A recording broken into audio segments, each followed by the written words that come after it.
St. Patrick's Day spirit, but where did that day come from? I'm joined by an expert this morning. That's Lisa Marks, the co-founder of the Hannibal History Museum here in downtown Hannibal.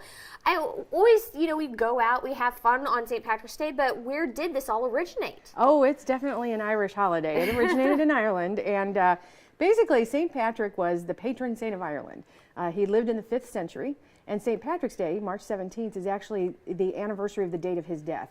And so the Irish celebrate St. Patrick on March 17th.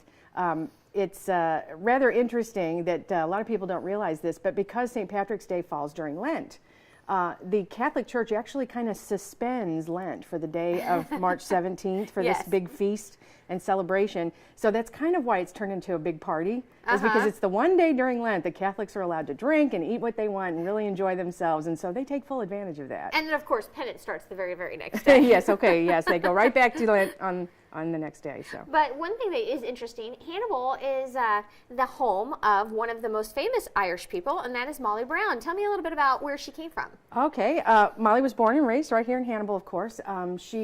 Her parents, John and Johanna Tobin, were both pure Irish. They were born in Ireland and actually came over to America during the potato famine. They met here in Hannibal. Both had been married previously.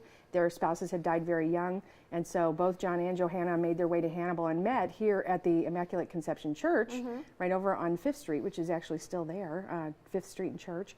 And they were married here in 1852. And then Margaret was born in 1867. And she was a part of that Irish community right here in Hannibal. Well, coming up on KHQA this morning, we're going to be talking about food and music, everything to do with St. Patrick's Day. We're getting you in the Irish spirit.